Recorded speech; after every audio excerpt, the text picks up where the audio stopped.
Hi, welcome to the Crates Motel. My name's Conan. Following on from my last video, I want to delve deeper into mixing in the MPC in Standalone. Today I want to look at the EQs that the MPC has on offer and how I use them and when I would use them.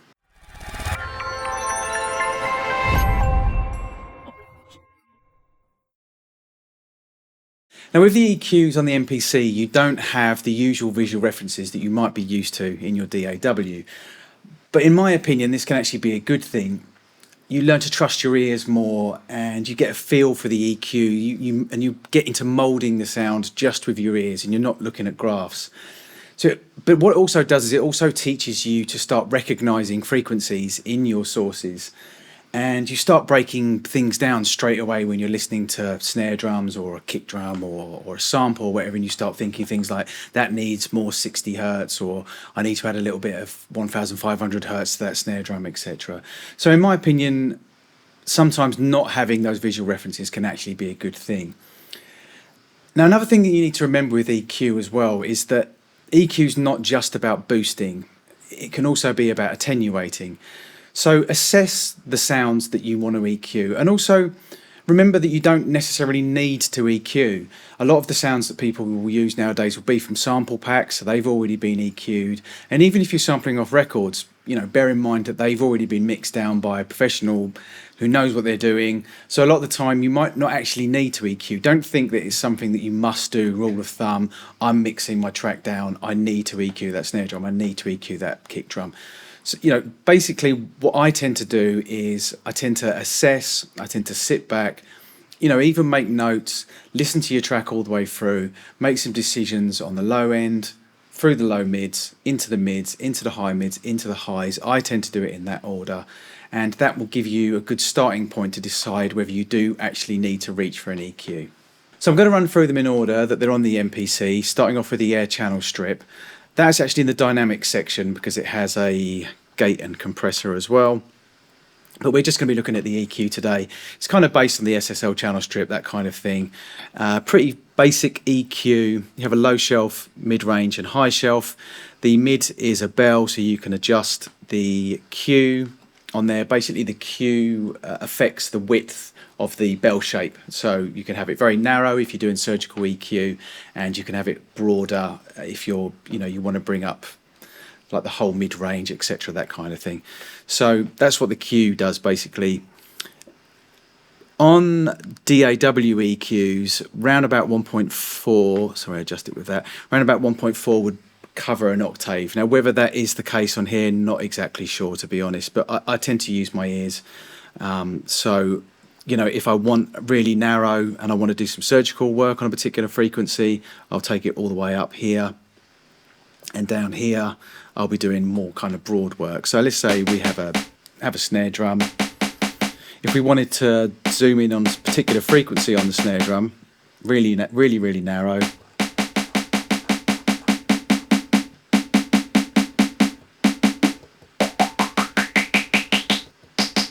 so you can hear it's really resonant because we've got such a narrow Q. Down there it's a lot broader, so you're going to be opening up the bell shape basically.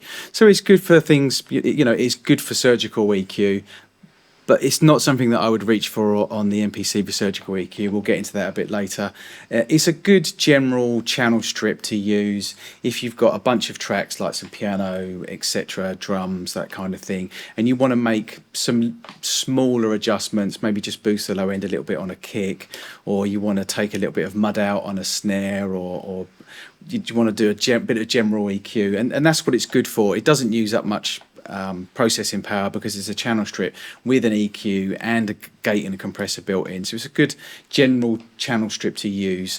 You do also have a high pass filter on it as well, just here, which is useful if you want to roll off some low end on a vocal, etc., that kind of thing. So moving on to the air enhancer, very basic. It's not an EQ as such, but it can kind of do very broad EQ moves. You have a high gain and low gain, so you can create that kind of smile type effect that is used on a lot of tracks, where you just boost a bit of the low end, you boost a bit of the high end. But you can obviously just boost one or the other as well. So it's a good thing to use on a general kind of EQ, or maybe the master bus, or on a mix bus on just the drums or some instruments, that kind of thing. Just a good general, very, very broad stroke. It has phase on it, which doesn't really seem to do an awful lot. And if I did want to change the phase in a signal, I would want a lot more control over it. The harmonic section as well is not amazing in my opinion. So here you can change the frequency of the low and the high. I'm assuming that they're shelves, but I'm not exactly sure. It doesn't really seem to say. Let's just have a look here. No, it doesn't really seem to say, but what I would use it for is if I want a bit of sparkle up top, or I want a bit of beef in the low end, and it's it's decent for doing that. So I have a track here which is just a quick kind of disco house thing I banged up this morning, 4 on the floor house drum beat with a disco sample over the top.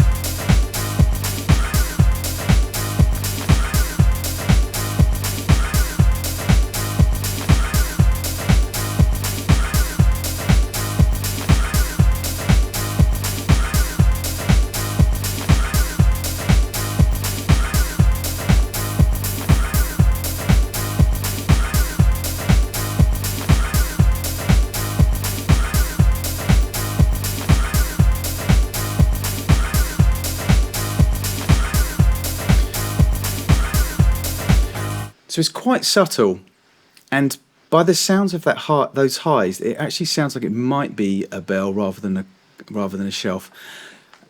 It's quite subtle, but I can feel a lot more girth in the low end when I bring that up. They're actually quite high settings as well. But if you listen to the kick drum when I drop it in and out.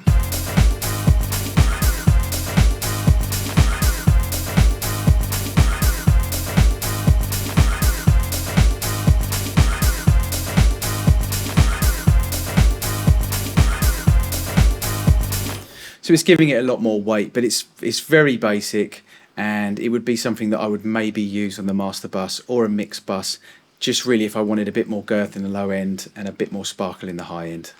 So moving on to the Air Kill EQ, and this basically does exactly what's written on the tin. You can kill frequency areas in your audio signal. It's really, really good for killing frequency areas when you're using whole samples. You can, like, say you've got a sample with some instruments in it, drums, bass, etc., and you want to isolate the low end from the mid-range and the high end. I'll demonstrate it basically. So I've got 2 different programs. I've copied the first program, which was the main loop, and I made a bass program. So in the main loop, I've got the kill EQ, and I'm only letting the mids and the highs through. So if you just listen to that soloed.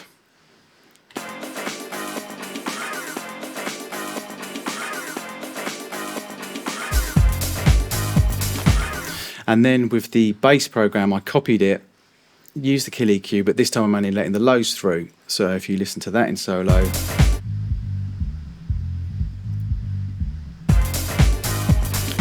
So that's nice to be able to do things like just drop the bass out in a track, or if you want to add a different bass line, etc., or you just want the bass line. So I mean, I'll show you the kind of things that you can do just by cutting the bass out, or etc.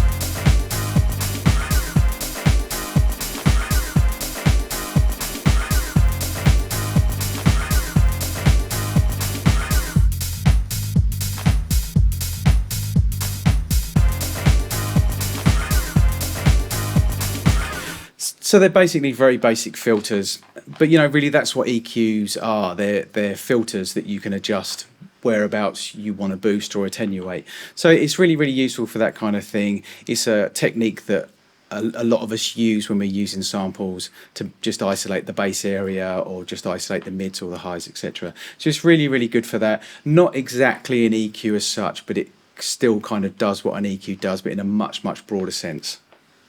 So moving on to the Air Power EQ, this is probably the cleanest EQ and is good for doing surgical work, but it's also good for doing transparent work on the master bus. It doesn't really imprint any kind of flavour at all. It would kind of be the most similar to the EQs that you'd probably have in your DAW as a stock EQ. And it's just, you've got 4 different bands. They're parametric. You can switch the lows or the highs to either a shelf or a bell, as I explained earlier on, bell being like that. And that's really, really useful. Obviously, you can take all these different frequency ranges out. In terms of parametric, they're not actually fully parametric from 20 hertz to 20,000 hertz, that kind of range. They have their own individual kind of areas. So the low end goes from 20 hertz to 1K. That's more than enough. But basically, you can cover all the different ranges. But it's a good useful EQ, and like I said, it's transparent. So if you don't really want to imprint any kind of character on what you're using it on, it's a good EQ to use. It's also very good for surgical EQ because you can adjust the Q, like I explained on the EQ earlier on, by making very, very narrow adjustments or by making broader adjustments. Again, I'm not exactly sure whether the 1.0 is the same as it would be in your DAW, where 1.4 is around about an octave. But you can get a feel for it. Basically, if you crank it all the way to the right, you're going to get a much, much narrower bell. And if you crank it all the way to the left, it's going to be very, very broad. So I'm going to demonstrate it first, just on a track as a whole kind of broad EQ, broad stroke EQ.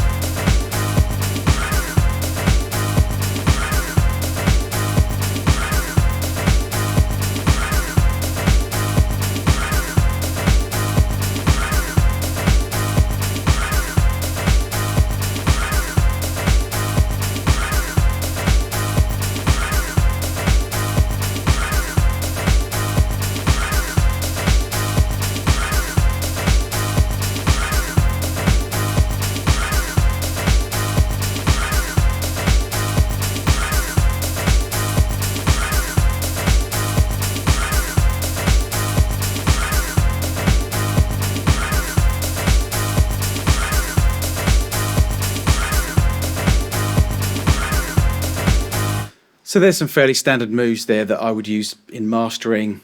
Boosting the low end with a shelf around about 60 hertz. 200 hertz, I felt there was a little bit of mud in there, so I've just cleaned that up a little bit by attenuating. Around about 5K is kind of clarity area, so I've just boosted that very, very gently. And then I've done a shelf from around about 6 kilohertz to just kind of brighten things up. So that's using it in a broad stroke way. If, for instance, you wanted to use it on drums,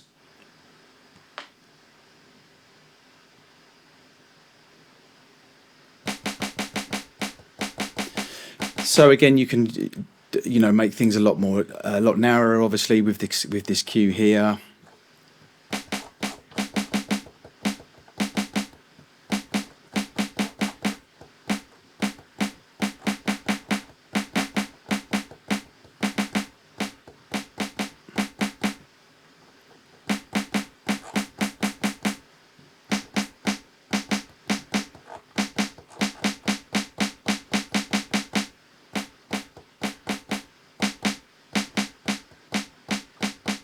I'm just adjusting the output there so you're not fooled by louder is better. But basically what I've done there,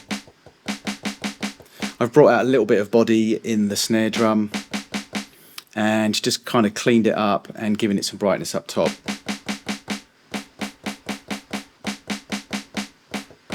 So it's good for using on individual instruments. It's good for doing surgical EQ, and it doesn't really imprint any character. Now moving on to the PEQ2, which is a 2-band EQ with 2 shelves, high and low shelf, and then you have some mid-range frequencies that you can play around with. This is more kind of like what I would think of like a Pultec EQ or a Neve EQ. To me, it does actually imprint a little bit of character. It's got a nice warmth to it, kind of tubey kind of sound. I don't know whether they've tried to emulate that in any kind of way or whether they intentionally wanted it to sound like that, but it does. It's kind of Pultec-y. Again, very, very useful. For me, the PEQs, although they look more basic and they're not as flash as the Air EQs, I do actually prefer those when I'm mixing in the MPC because they imprint a little bit of character. But it just gives you a bit more roundness and a bit more character, basically. So, again, The reason why I think this might be based on a Pultec or an EVQ is because they do actually start with the low frequencies at the top. It's kind of back to front. You'd think the lows would be here at the bottom and then the highs at the top, but it's kind of back to front, which is what a lot of the EVQs are like. So, you know, you have, I'm going to use it as a very basic broad stroke EQ here.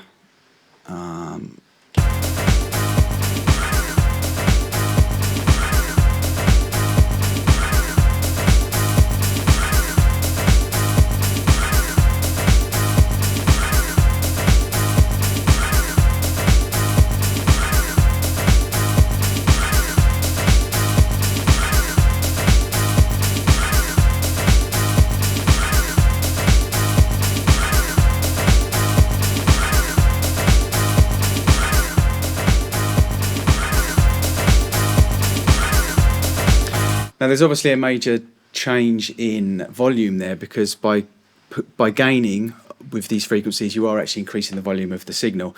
There's nothing I can do about that at all, because there's no auto gain, obviously, on the MPC, and there's no way of adjusting the gain output to be able to chop and change between A and B.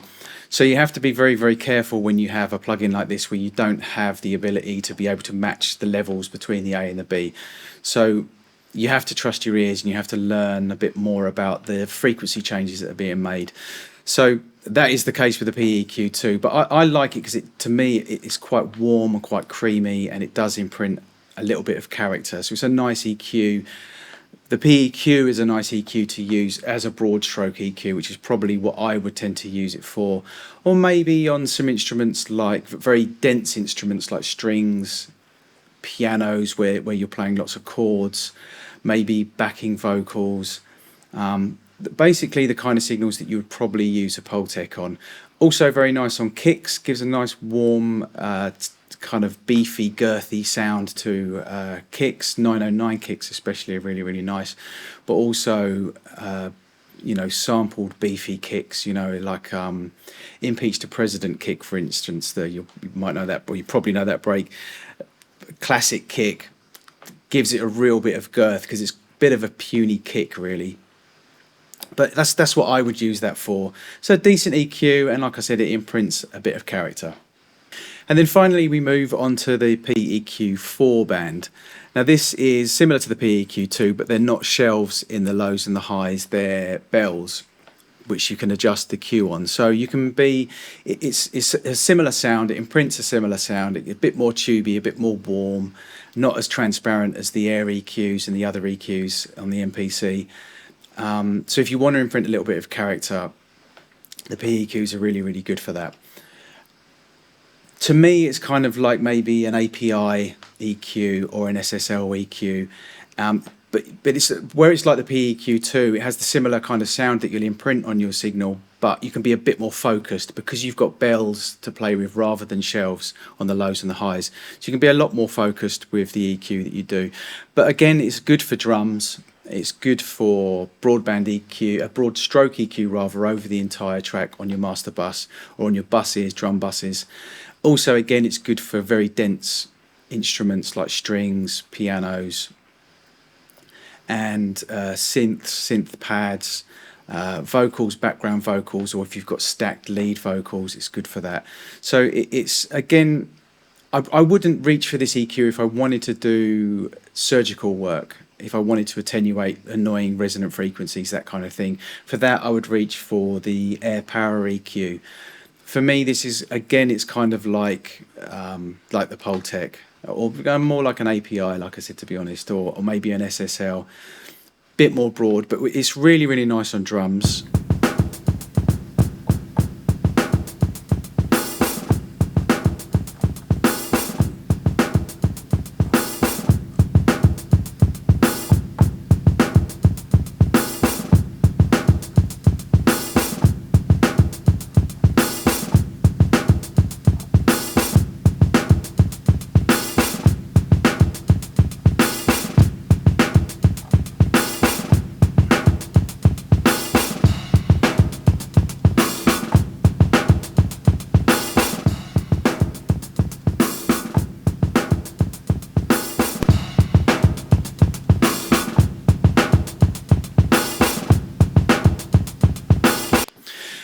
So with these settings, I've brought out the top end, just brightened up the hi-hats a little bit. There's a bit of growl, which I felt was nice with the snares, around about 800. So I just brought that out a little bit. And also the sort of high end of the snares, just to give it a little bit more punch. And then bringing up the low end. The low end's really, really nice. Again, it's difficult to A and B this because there's no auto gain and there's no way of adjusting the output. And obviously, by pushing these frequencies with this much gain, you're increasing the volume of the signal. So it's difficult, again, to give you a true A and B reference. But I think you can hear what parts I'm bringing out with the EQ. Again, it's quite broad. You can go very narrow, but I don't like it. It sounds really, really resonant-y, and you know, maybe there would be signals that would work on nicely, but for me, it's more a broadband character EQ, like the PEQ2, but a lot more focused. So there you have it. They're the EQs that you have on offer in the MPC in standalone. Now, they can certainly get you in a decent area, or if not, they're good enough to give you an idea of where you want to take the track once you export the stems into your DAW. But, you know, bear in mind that the EQs can also be used when resampling or when flattening pads, or if you want to set your programs up so that you've just isolated the highs on a sample, or just isolated the lows in a sample, like I demonstrated with the Kill EQs. So they're not just for mixing, you can also use them creatively. So I hope there's something there for you to inspire you or to give you some ideas on how to use the EQs in a way that you might not have thought of before. So please subscribe for more mixing and mastering and MPC tutorials and reviews. This is the Crates Motel. My name's Conan. Until next time.